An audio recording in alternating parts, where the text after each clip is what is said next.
Hey everyone, it's Matt Harrison. This is Fantasy Football Almost Daily. It's our Week 18 DFS show. Trevor and I are about to give you our favorite DFS plays in this weird week.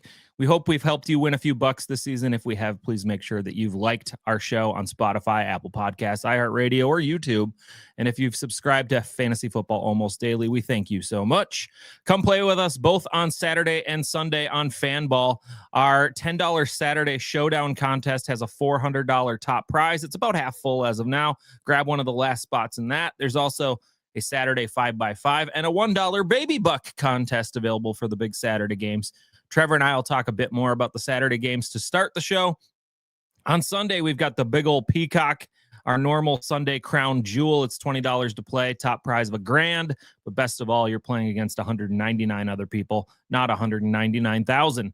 All Fanball games are super flex too, which means you can double stack those quarterbacks and receivers. If you use promo code ALMOST when you make a deposit to Fanball, we'll match your entry or your deposit up to $20 just for being a fan of the show. It's like a free Peacock entry every week. There we go. All right. Today we dive deep into the Sunday slate for Week 18 with Trevor. But first, music. From the Sports Hub Games Network. This is Fantasy Football Almost Daily with your host, Matt Harrison.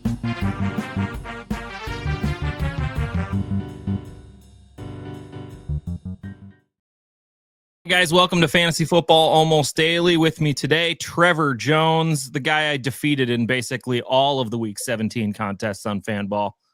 Ooh, I had a good week last week, Trevor. Yeah, you smoked me. Not a great effort from me last week in our internals at all. I had one where I was in like last place, but I stacked heavily on that Bears-Niners game, and ooh, that was a fun watch. That was really great to watch on Sunday night.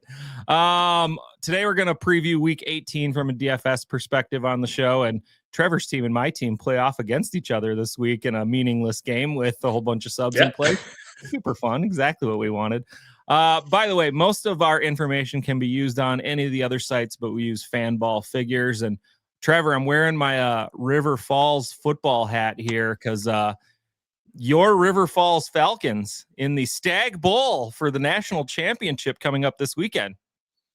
Yeah, should we get a flight to Canton? Is it too late to I already a direct flight from MSP to Canton. From what I've heard from the people who go to the Fantasy Football Expo out in Canton, it's just miserable to get to Canton from here. Like, no matter what you slice it. Yep, I've been to the Pro Football Hall of Fame once, but that's just because I have family in Ohio, and yeah, it is very hard to get to. It's in the middle of nowhere. Yeah. All right. Well, hey, good luck to the River Falls Falcons. My daughter Haley goes there. Trevor, you're an alumni, so hey, it's the greatest football moment in River Falls history. Go get a D3 national title this week. Let's go. All right, let's talk a little bit about the Saturday games, Trevor. We'll start off the Panthers and Bucks for maybe the NFC South title game because suddenly Atlanta can factor into this. But see, here's how this one goes. If Carolina wins, they're in. If Tampa wins, they need the Saints to beat the Falcons to go to the playoffs. And if Tampa beats Carolina, but Atlanta beats New Orleans, then Carolina goes anyway on the tiebreaker because all three teams would be 8 and 9. What a mess. So I just got a bunch of bullet points on these games, Trevor. So feel free to react to how you feel on these Saturday games. We're going to go over these two Saturday games because we got a slate for it and it's fun to play.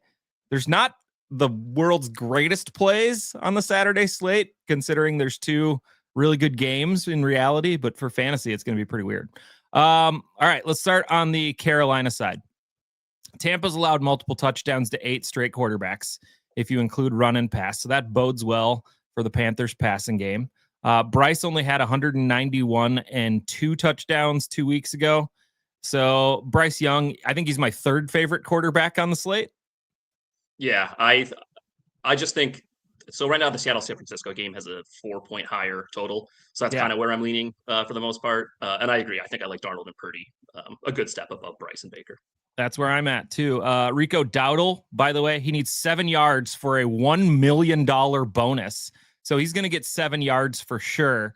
Tampa has allowed the most receiving yards in the league to opposing running backs. So of the running backs on this slate, Dowdle is definitely my number 2 behind McCaffrey.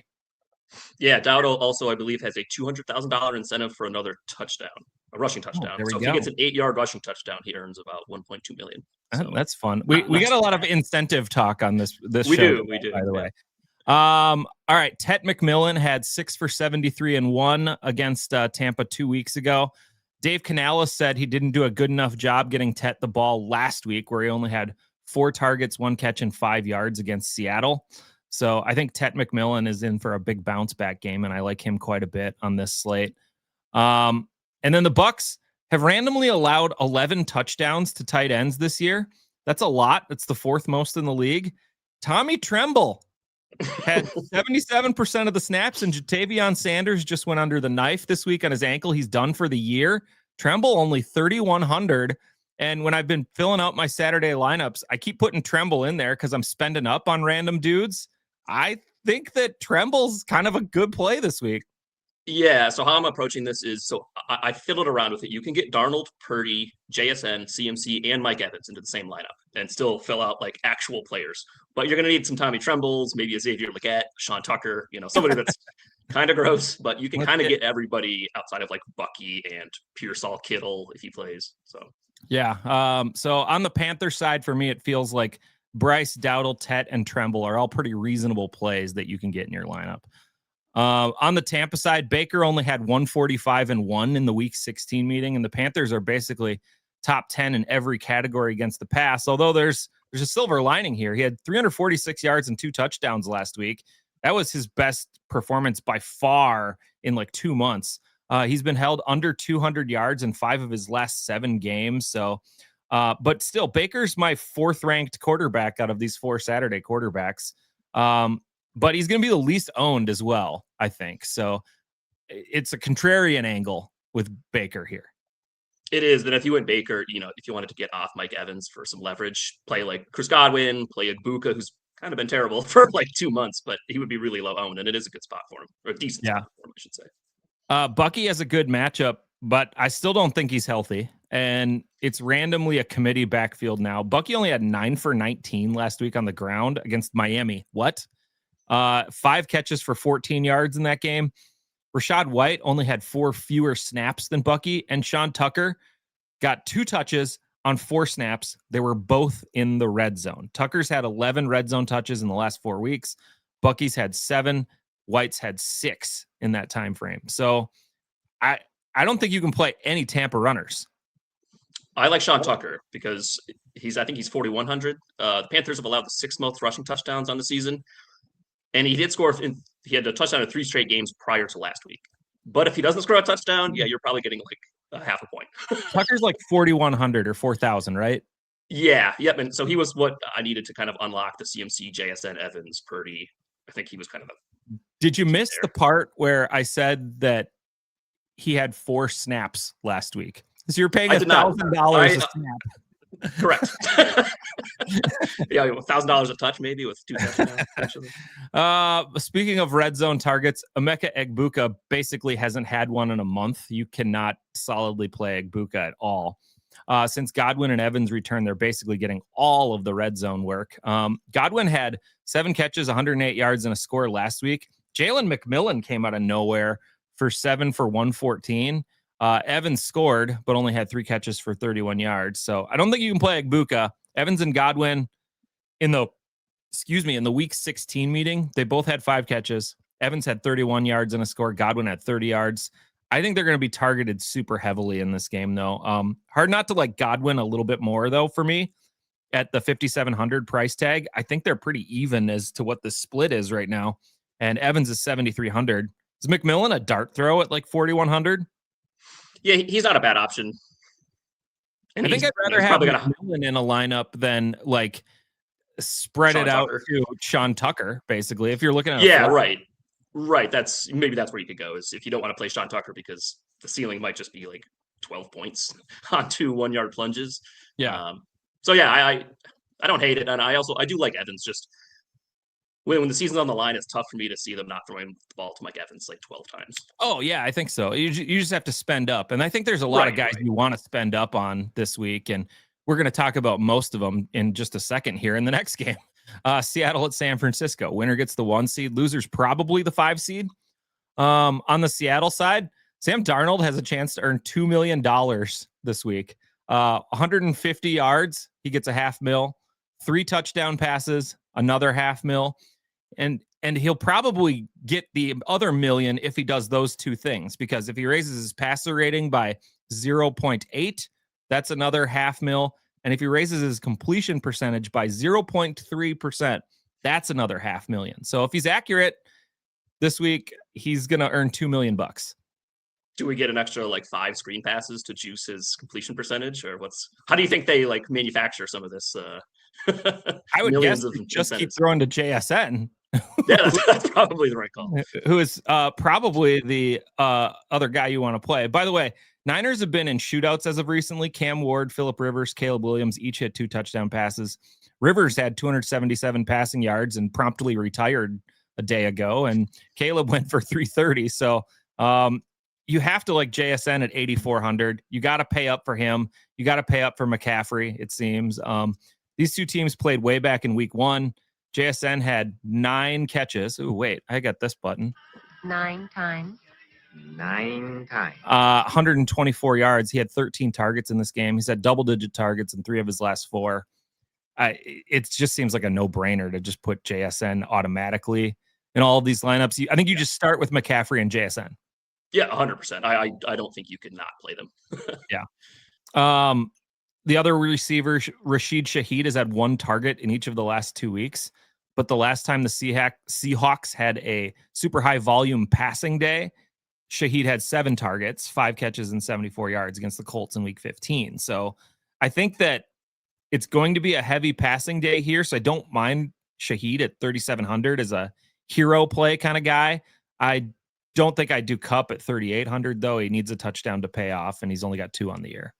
I think Kupp's just not, he's not the guy he once was. And while Rashid Shaheed, like you said, doesn't get a ton of targets, he's the kind of guy that can break, a 60-yarder on one play. So, and he also could get you that special teams touchdown in there too. Yeah. AJ Barner, kind of an interesting guy at 4,000 touchdowns in 2 straight, 6 on the year. He's a red zone threat, and he's also their tush push guy. If you're not using Kittle, he's a pretty interesting option at tight end. Then the runners, Charbonnet is at 5,900, Walker's at 5,700. They split carries almost evenly. Charbonnet had more carries and hit 110 yards and 2 scores last week. The week before, it was Walker who hit 100 and a score. Charbonnet gets more red zone looks and probably has a better chance of scoring, which is why he's probably got the $200 juice on him. I just like Dowdle a lot better at basically the same price, getting a majority of the touches against a weaker run D. Yeah, I agree. I think you probably feel better about Rico being saddled up with carries than you do one of the Seattle backs. Although I will say, if I had to pick one, I think it is Charbonnet at this point. I'm kind of just done with Ken Walker. Like, I used to think he was good, and it's just we keep waiting, and good matchup after good matchup, he just kind of flubs in. So if I had to go one, I'd go Charbonnet. Yeah. All right, San Francisco side, 8,800, Christian McCaffrey. I think he's in our internals. I think he's 100% owned, and you just can't afford not to have him. Kittle is 6,600. It looks like he's going to play. They wanted him to test the ankle last week, and it looks like he was close, but not quite there.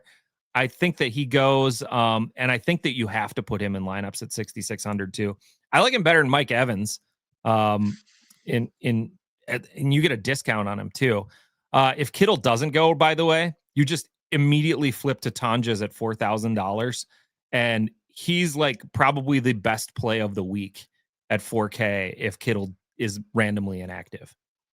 Yeah, I mean, I think this game will shoot out a little bit. The Niners defense is so bad, I think, that it's just going to force this game into a little bit more of a shootout.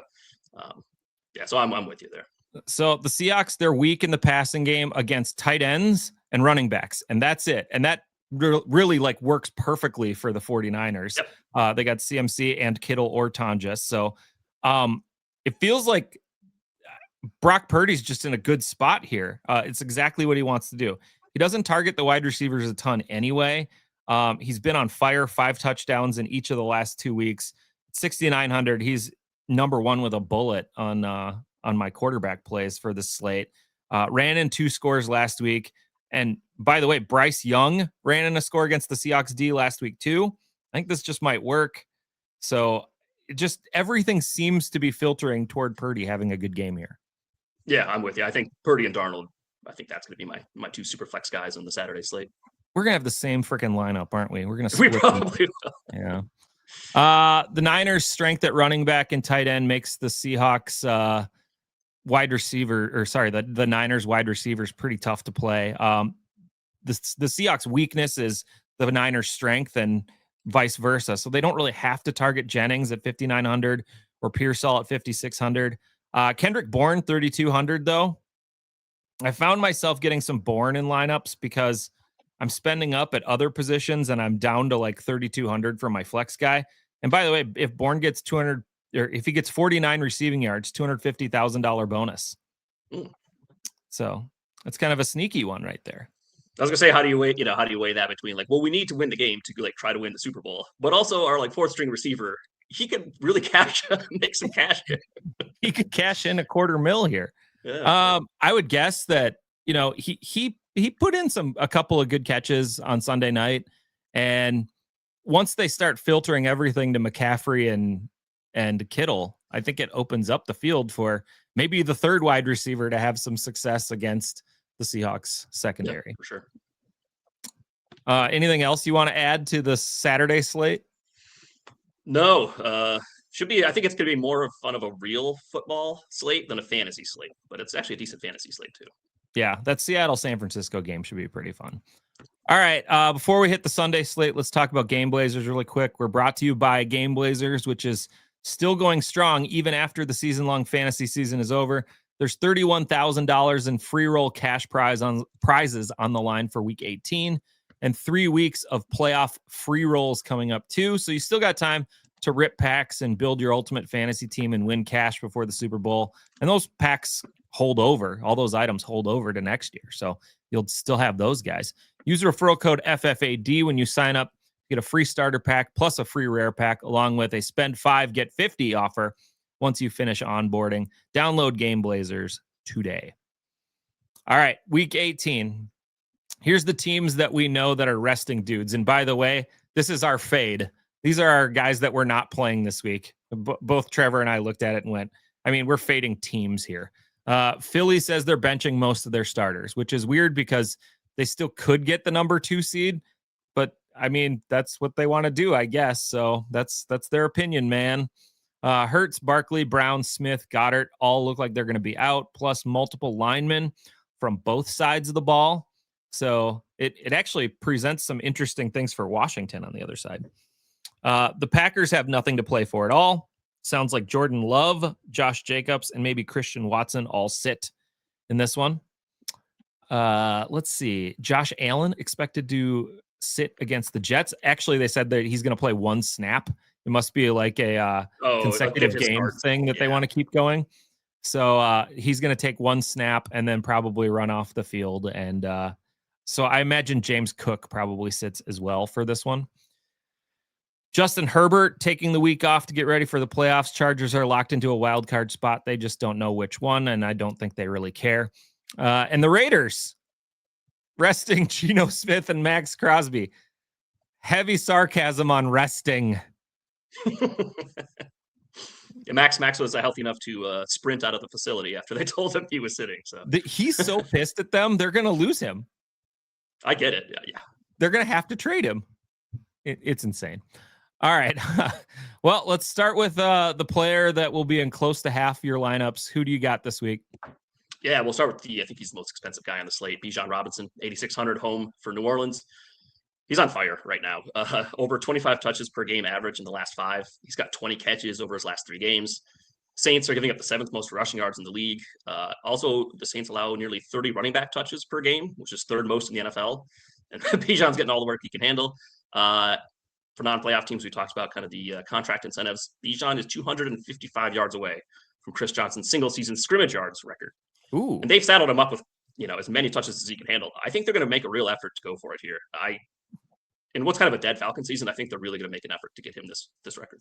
That's insane. Yeah. Also, Chris Johnson doing it in 16 games is like, man. Yeah, that's pretty impressive. The correct answer to this is Derrick Henry at 7,800, who will probably win or lose a playoff spot for the Ravens.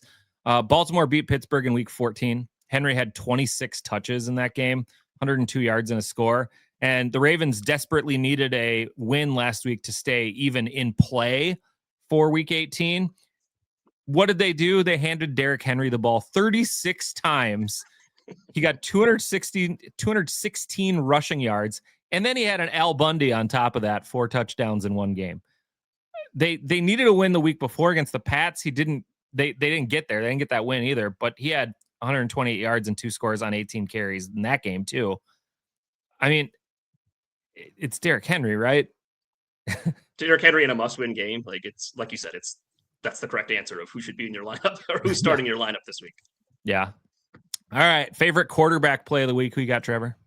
Yep. We'll stick with Trevor. 6,700 home against Tennessee. T-Law has been quarterback 1, quarterback 3, and quarterback 5 in the past 3 weeks. It's a good matchup against the Titans defense. Trevor Lawrence already tagged for 250 total yards and 2 touchdowns earlier this season. He's thrown for multiple touchdowns against Tennessee in 4 of his last 5 against the Titans. Titans are a bottom 10 passing yard defense and rushing yards, bottom 10 committed to quarterbacks, which is important because T-Law has 4 rushing touchdowns in his last 3 games. Jacksonville needs to win to lock up their seed, and Lawrence might be the hottest quarterback in the league. So, especially in Week 18, we talked about the dead teams, but it's so important. I'm only going to trust the guys who I know are going balls to the wall this week. I'm not playing Josh Allen for a half or Drake May for 3 quarters. I think it's really important to focus on guys who will be playing 4 quarters in Week 18.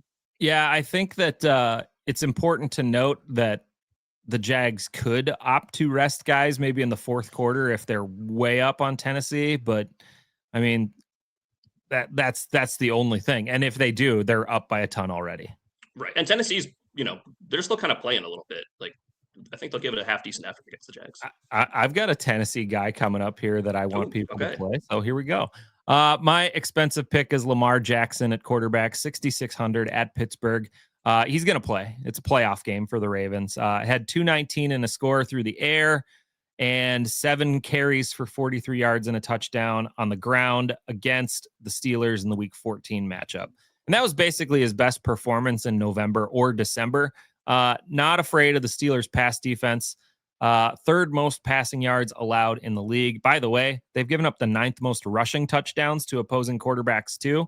So I think Lamar Jackson, at maybe the cheapest price we've ever seen Lamar Jackson in a must-win game, I think it's a pretty good spot here for him. Yeah. All right, cheap QB, who do you got? Yeah, I've got Philadelphia Eagles backup quarterback Tanner McKee, 5,500 home against the Commanders. So the Eagles have already announced, like you said, they're kind of resting most of the starters in Week 18. McKee, I think this is going to be a showcase spot for him. He's a free agent after 2026, and I think Philly lets him kind of show off here for a potential trade. He actually played the spot last season in Week 18 against the Giants, and they let him throw 41 times, and he had 270 passing yards and 2 touchdowns. So they've already proven that, let's go out there and just throw the ball around. The matchup's also prime. Washington is bottom 4 in passing yards and touchdowns allowed. So yeah, I really think they're going to let Tanner McKee kind of air it out a bit here. So does Philly just think that they can win against Washington without all their starters, and they're just like, yeah, let's go for it? I kind of think so. It's kind of a win-win situation. Yeah, and I think, are we still getting Josh Johnson for Washington? I think so, yeah. So, I mean, that's that's pretty tough. Yeah. All right, my budget pick, Aaron Rodgers, only 5,400 against Baltimore. Another guy with something to play for. It's either win or maybe the career is over for Aaron Rodgers. Not great that he's missing DK Metcalf, but I do believe I saw this somewhere. I think Rodgers gets a $500,000 incentive if the Steelers make the playoffs. So I think there's a little extra juice in Rodgers this week. The Ravens just allowed Malik Willis to make their defense look silly. I'm not going to say Rodgers has that kind of mobility or swagger in his game right now, but Willis had 288 and 1 through the air, 60 and 2 on the ground. Drake May also hit 380 and 2 through the air the week before. So Ravens defense definitely gettable. Rodgers hit 284 and a score in the week 14 meeting. So he'll have to spread it around a lot. He'll have to hit all those tight ends and all those backup wide receivers, but he's got a lot of old guy wide receivers that he can hit. And let's see if they can trudge out like the senior citizen circuit to beat Baltimore. Yeah, we've got like the 2019 like Pro Bowl alternate receiving core with Adam Thielen and MVS. Who else is on the Scotty Miller? Just there we go. Fourth and fifth receivers. Yeah. All right. Running back plays. Who's your expensive guy? Yeah, expensive. I went with RJ Harvey for the Broncos. The rookie has been a touchdown machine recently. He's got at least 1 in 5 straight games. He's also getting more work in the pass game recently. He's got 9 catches for over 100 yards and a touchdown combined over the last 2 weeks. Sounds like Trey Lance is getting the start for the Chargers, so it sounds like they're mostly resting their guys in Week 18. Denver should be going all out. It's pretty simple for them. Clinch the 1 seed with a win. The Chargers do have a great run defense, but if it's the Denver ones against the Charger second stringers, I like RJ Harvey's chances this week. All right. My expensive runner. I mean, if you're not doing Bijan or Derrick Henry, it's pretty silly, but Javonte Williams, I think, is kind of in a good spot at 6,300. I did look up. I believe he hit all of his contract incentives, but he is on a 1-year deal, and he really wants to max out this 2026 contract. And the Giants have taken the late season mantle as the worst run defense in the league. They're now allowing a hilariously bad 5.6 yards per carry, worst in the league. Javonte, by the way, picked up 25 Fanball points in the first meeting against the Giants. So I think he's kind of in a sneaky good spot, and 6,300 as kind of a mid-grade guy. I was finding on my Sunday lineups, I had money left over. And so you can kind of upgrade for maybe some cheaper guys. And I think Javonte's in a good spot. Yeah, I like that pick a lot. All right, Bouger pick. Who do you got? I got Aaron Jones or Jordan Mason. Aaron Jones has not yet practiced this week, even though he had 20 carries on Sunday and Jordan Mason was hurt. Very weird. But if it's Aaron Jones, I think it's just veteran maintenance. Okay. I will say it's kind of funny that like he's 30 years old. We got nothing left to play for. And it's like, well, we really got to get him out there for 20 carries on Sunday. We need to like rest him Wednesday, Thursday, Friday. I mean, you followed Aaron Jones for the first part of his career. I think that's just the guy he is. Yep, it is. But just the Packers didn't really give him 20 touches for the most part at the end of his career. But yeah. Anyways, revenge game for Aaron Jones, obviously, against a Packers team that sounds like isn't trying. Jones had 2 straight games with 20 plus touches coming into Week 18. Jordan Mason did practice in full on Thursday, and for some reason, if Aaron Jones does sit, Jordan Mason would be a smash play. Also, Jordan Mason's 136 yards away from 800 rushing yards on the season, and he would get an extra 200K for that. Whichever back gets the most work should have success. The Packers' starting defense, which won't be on the field, has given up 457 rushing yards combined over the past 2 weeks. So nice. Minnesota running backs. All right. It sounds like they might try to play McCarthy too, randomly with a broken hand. I mean, which could mean just a bunch of handoffs. That's true. All right, my budget player, Tony Pollard, 5,800 versus Jacksonville. He has a ton to play for this week. Gets 250,000 for 66 more rushing yards and 200,000 for 2 more rushing touchdowns. Now, it's a super tough test against the Jags. They don't have a huge shot at the number 1 seed. And like I said, if they find themselves in a comfortable lead, like they're going to win this game, they could end up resting members of their really good run defense. And it seems like the Titans have just, like, in the last month with this interim coaching staff, they probably looked at all these veteran players and they said, well, what incentives do you need to hit? That's why Tony Pollard's getting tons of work late in the season. The Titans could be down by 3 scores, and they might be handing the ball off to Pollard throughout the whole second half. No, I'm with you. I like that kind of like, hey guys, the season's dead, and a bunch of you won't be on the team next year anyways. So let's cash everybody out and get the hell out of here. Well, like nobody's gonna be there. It's like Cam Ward will be there, and then the coaching staff is gonna be all gone. All these veteran players are probably out. It's gonna be a weird one. All right, let's go to the wide receiver position. Mine's hilariously bad. Let's hear yours first, though. Yeah, Michael Wilson is the expensive guy, 6,800 against the Rams. So he's another guy that's got some incentive or records on the line, I should say. He can hit 1,000 yards for the first time in his career by getting to 93 in Week 18. In his last 4 games, he's had 5 touchdowns. He's averaging 84 yards a game. So I bet he gets 93. The last time Wilson played the Rams, he exploded. And that was just in week 14, 11 for 142 and 2. I will say if San Francisco wins on Saturday, the Rams have nothing to play for. Mhm. Even if San Francisco loses, they can only get up to the 5 seed, and McVay traditionally hasn't played for seeding late in the year. They actually kind of had this situation last year and rested their guys in week 18. So yeah, Wilson should be motivated. No Marvin Harrison. I think this is a really good spot. Yeah, the no Marvin Harrison thing always is a little extra bonus for Michael Wilson too. My guy's Stephon Diggs, 6,400 versus Miami. Like this more before all the weird news this week, and it was a lot of weird news this week. Vrabel says that there's no reason why Diggs wouldn't play in this game, though. So Diggs has a ton of incentives on the line, and he might need that money for legal fees or alimony or something like that. If he gets 8 more receptions, another $500,000. And every 10 more receptions after that, he gets another 500 grand after that. If he gets to 30 more yards, that's another $500,000. If he gets to 130 yards, that's another $500,000. If he has an 18 catch, 230 yard game, which would be insane, right? He'd make $2.5 million. Man. And I will say there's no one that's more affected by like mental stuff, I think, positively or negatively than Steph Diggs, right? Like, oh, I'm going back to play my old team. I'm about to go nuclear on these guys. Oh, I need to like cash $3 million. Yeah, I'm about to go, crazy on this team. Yeah, I like that one. That's again, your only worry is that like maybe they're beating the crap out of the Jets. But if they are, Steph Diggs was probably a decent part of that. So yeah. Dolphins. Sorry. Yeah. Wrong, bad. Did you see the Family Feud clip of Stephon Diggs that's been rolling around Twitter this week? I have not. No. It's a little dirty for this show. I'll have to send it to you, but it's pretty good. I have seen a lot of there was a Vikings, camera bit in the locker room from a few years ago. Which player would you player on the team would you not let date your sister? And like to a man, everyone says Steph Diggs, and so that's making the rounds as well. For sure. Budget wide receiver, who you got? Yeah, Jacoby Myers. We'll stay with the Jags there, 5,700. Averaging nearly 9 targets a game in his last 4. Myers has at least 8 PPR points in 7 straight. 9. I got it. Don't worry. Yeah, and he's cleared 11 PPR points in 5 of the 7.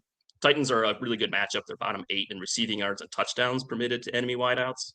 Myers smoked this same Tennessee defense just a few weeks ago in week 13. He went 690-1. And like I said earlier, I think the Jags are one of the teams I'm pretty confident in and will be foot on the gas for at least 3.5 quarters. Sure. My budget wide receiver, Deebo Samuel. And you'd think the Commanders, they got nothing to play for. What's going on here? Well, Deebo has a huge incentive day. I would guess that they're kind of focusing on Deebo for all of this. Listen to this.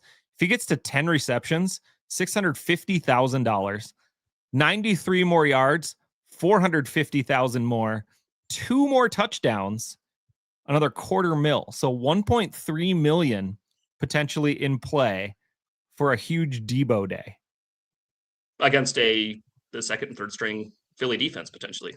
Yeah, they're resting all their starters, guys on the D line. They could be resting Mitchell and DeJean. And by the way, they played 2 weeks ago, and I don't know if you remember this. There was a big fight after the game, and Dan Quinn stood in the middle of the field watching this fight happen between the Eagles and the Commanders.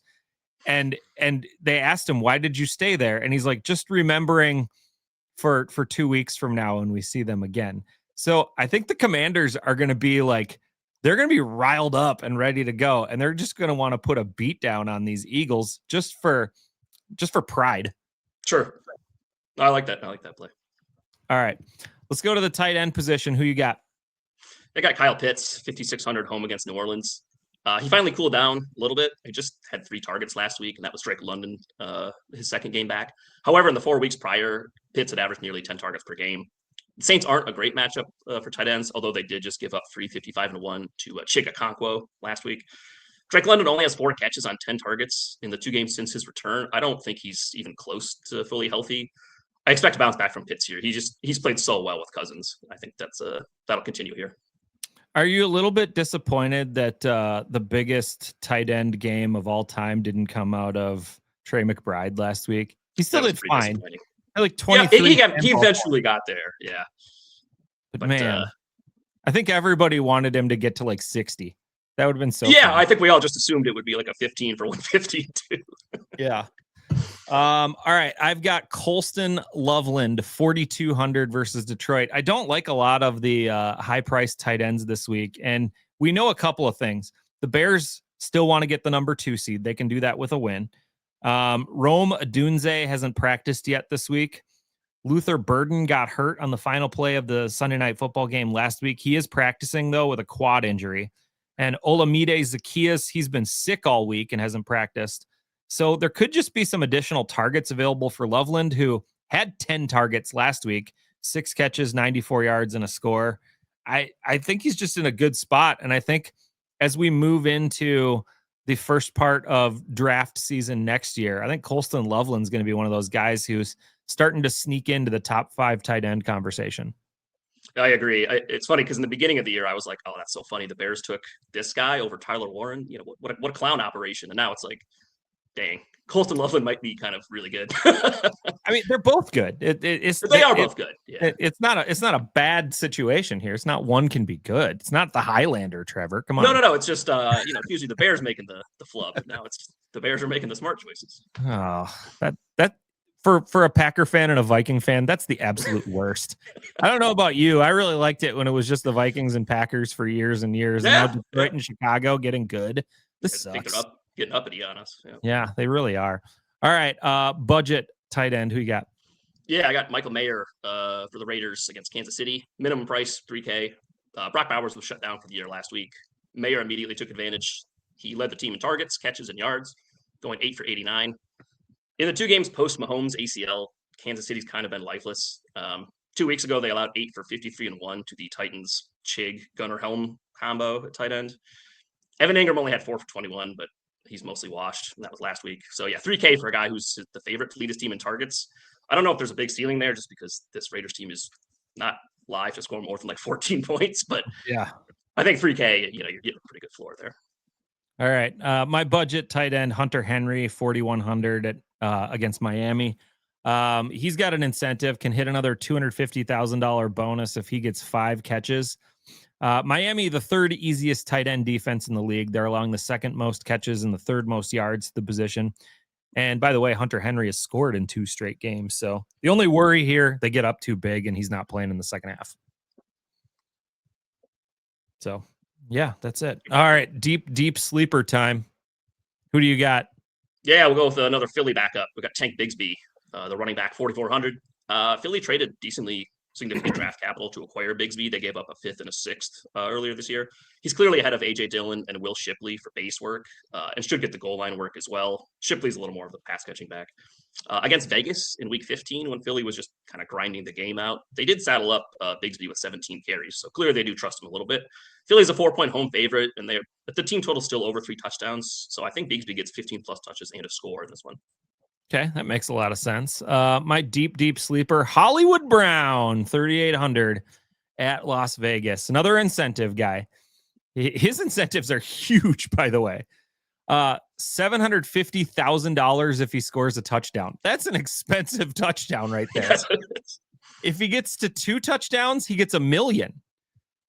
102 yards will net him another $625,000. So he's looking at $1.5 million in incentives this week for a game that's like, it's like a good game for a wide receiver. It's not like blow the roof off the doors game. It's just a good game for a wide receiver. And the Chiefs, they have nothing to lose. They could just target Hollywood over and over in Vegas. And the Raiders are actively trying to lose and secure the number 1 pick. So I don't mind this at all. No, I like that you basically, your plays were just, I took the incentives and I took, let's fire these guys up. Let's fire these guys up. Just a little bit of my thought process as well. Hollywood, by the way, it's Alodikin, however you pronounce his name, as the quarterback. Dude could make a friend for life here. That's true. And Hollywood might kick him 10%. I was gonna say, do you think they've maybe like had the I'll give you 20% of the like bag I'm about to get, but you got to throw me like 12 targets today. Yeah, that could be in play. I mean, that might be more than a lot of Kins making in salary. Yeah, probably. I'll buy you a Rolls Royce. Yeah, something like that. All right. I'm skipping the 5x5 contest this week as far as the on-screen version of it, but we urge you guys all to go play the 5x5. They've been selling out every week, so this one's back to being the afternoon games only. And then there's also the Peacock this weekend, the Buck Hunter, the High Five, all the good ones over there. So and get in on those Saturday games; those are pretty fun too. Trevor, anything you want to say? We'll be back again next week to preview the wild card round of Fanball plays. But anything you got for this weekend? No, not really. The last thing I'd say was on the incentives. I heard a really funny one. I think it was Robert Mays of the Athletic Football Show. So Bradley Chubb gets $5 million if the Dolphins finish top 20 in scoring defense this year. They're currently 21st in scoring defense, like 0.3 points per game behind Atlanta. So just a very funny, like if Bradley Chubb can be like a superhero, or if Tyler Shuck puts up like 35 on Atlanta, like some guy gets $5 million for finishing top 20 in defense. What a weird incentive, $5 million for being like bottom third of the league in defense. For a team incentive too. Yeah, I just not even like an individual incentive. Yeah, I gotta find some of these contracts myself where other people can do the work and I get paid. Well, good luck to Bradley Chubb. That's all I got, though. Yeah, good luck to Bradley Chubb. Maybe he's like incentivizing some Falcons players to shave some points here. Maybe. Oh, all right. Wanted to remind everybody, don't miss signing up for GameBlazers. 31,000 in free roll prizes. Promo code FFAD gets you a free starter pack, a free rare pack, and an option for a 2 rare pack bundle for $50. No, for $5. It's a $50 value. $5. It's way better. I mean, that was the like, hey, let's put everything on sale right there. I just knocked it down like 90% off. Let's go. Yep. All right. This was Fantasy Football Almost Daily. We'll have a couple of episodes next week. I'll be on with Greg Ambrosius to talk the NFFC's postseason games, and maybe with Scott Fish. Been trying to lock him down to talk more fun postseason options. But Trevor and I will be back next week, probably on Thursday, to go through all the Fanball stuff. So we'll see you next week on Fantasy Football Almost Daily. This was Fantasy Football Almost Daily. Please subscribe and give us a 5-star rating wherever you listen to podcasts.